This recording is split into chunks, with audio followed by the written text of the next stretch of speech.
It was early September, when the wedding invitations arrived, thick envelopes with my sister Candace's name, embossed in gold foil. I remember holding mine, still sealed, while Mom smirked from across the kitchen table. "You'll be there, right?" she said, not looking up from her coffee. "We need all the family there for the photos." That should have been sweet, but I knew better.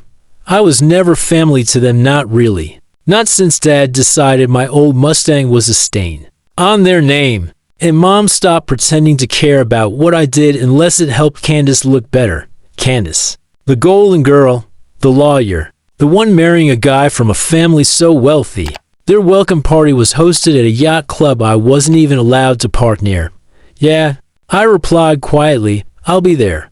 But I didn't send a gift. I didn't gush over the engagement photos. I didn't even like the Instagram post Mom tagged me, Candace, and our parents with the caption, "So proud of our daughter and her amazing future." Not daughters, just daughter. In the weeks leading up to the wedding, they called me twice.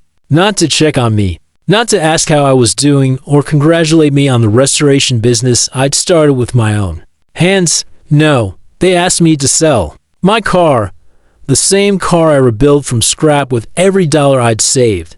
My '68 Mustang Fastback. My soul. "It's embarrassing," Dad said. "You'll park that rust bucket next to Rolls Royces?" "It's not rust," I said. "It's restored. Classic. I worked on that car for 3 years. And Candace worked her entire life to marry well," Mom chimed in. "It's one day. Just get rid of it." I said no, and I could feel the shift. The cold shoulder turned arctic. I didn't expect warmth, but the silence was like being buried alive. Not a single word from anyone until the night before the wedding. That's when I got the location and time. No room at the hotel. No dinner invitation. Just a text from Candace. "Don't embarrass me." The ceremony was a circus of champagne and lace. My tie was borrowed. My seat was in the back, and my car, parked behind the catering truck, hidden like I was something they were ashamed of. At the reception, I kept to myself, ate quietly, stayed out of pictures. But during toasts, Dad found me. "Come with me," he said through clenched teeth. He led me into a storage room behind the banquet hall, musty, hot, filled with cleaning supplies and unused centerpieces. And then, without warning, he slapped me so hard I hit the mop sink. "That car," he snapped. "You ignored us. You made a scene." "What the hell are you talking about?" I choked. "Everyone saw it," Mom spat, appearing behind him. "That junk heap, parked where the groom's family walked in. Are you trying to humiliate us?" They hit me again. I didn't fight back. I just stood there, blood in my mouth. The sound of music from the dance floor muffled by the thick walls. Mom looked at me with a sneer I'll never forget. "You'll never be anything but an anchor, dragging this family down." When I walked back out, head spinning, I heard laughter. Candace, arm in arm with her new in-laws, laughing like nothing happened. Her eyes caught mine once. No reaction. I left the reception early, heart pounding, hands trembling. But I didn't go home. I drove to the one place my parents said no one was allowed to enter without gloves and reverence, the attic of our old family home, where they kept the heirloom, the blue chest, a carved wooden box older than me, older than Dad, lined with velvet and full of letters, documents, and a golden pocket watch passed down from some great-great-grandfather. It wasn't just old, it was priceless. It was there. Pride. They always said Candace would inherit it, and I always said I didn't want anything from them. But that night, I took it. Not to keep it. To sell. Edie didn't take the whole chest, just the watch and a few key documents that I knew from childhood stories were irreplaceable. Things Mom once claimed were untouchable even by God himself. I left the attic window cracked open behind me. A draft swept in, knocking down one of their precious porcelain plates. It shattered. I didn't look back. The next morning, I drove to a private collector I met during one of my restoration gigs, someone who knew the value of old things and the worth of quiet revenge. "Where'd you get this?" he asked, inspecting the gold casing on the watch. "This is Civil War era." I smiled faintly. "Inherited damage." He paid in cash. No questions, no names, no receipts. The money wasn't what mattered.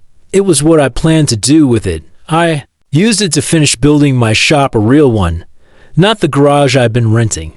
I hired two guys from the halfway house down the street, taught them engines, tools, pride. I named the place Anchor Motors, because if I was the anchor that dragged the family down, I'd forge a legacy from it. I poured every drop of humiliation, every slap, every overlooked birthday into that space. I worked 12-hour days, slept on a cot in the office, $8 meals, saved every penny, and I stopped calling home. Not that they ever called me.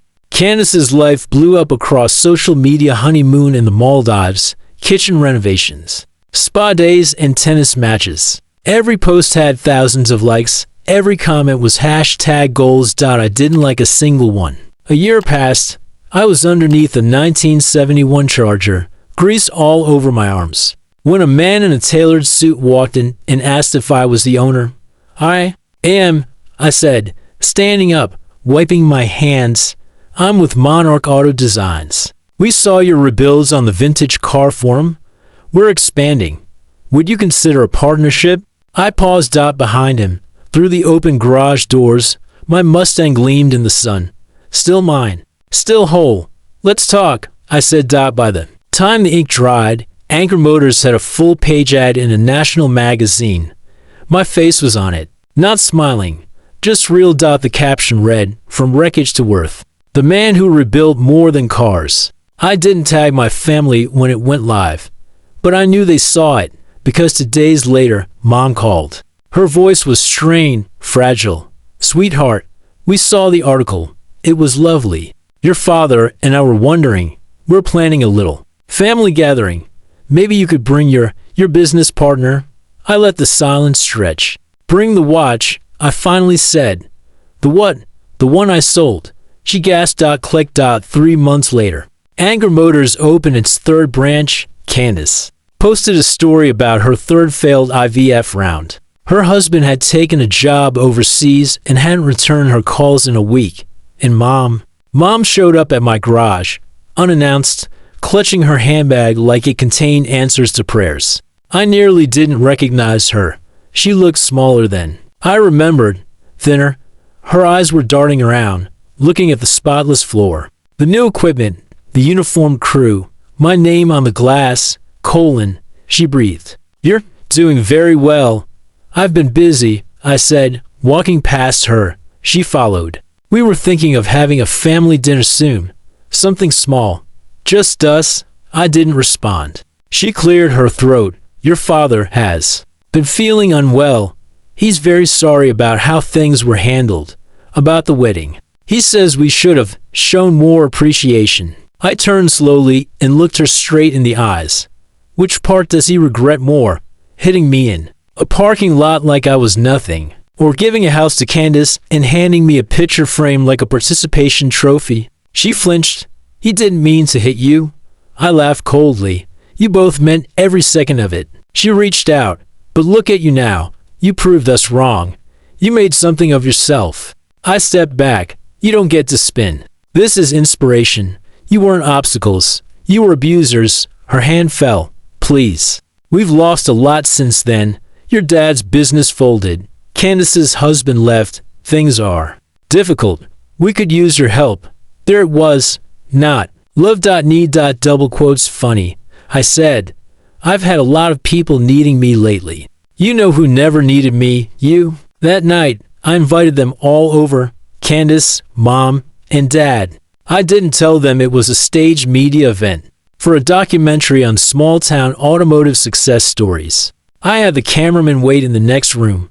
I brought them into my conference lounge of velvet chairs, custom art on the walls, a golden plaque that read, "Bill with nothing but the scraps they gave me."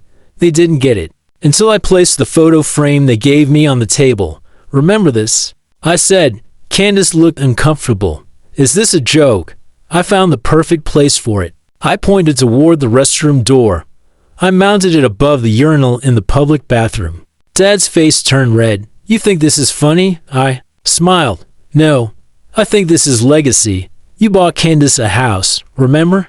Told me I was selfish for not selling the only car I restored with my own hands. Now that car's in a museum, my name is on 5 payrolls, and you're sitting in a chair you couldn't afford to borrow.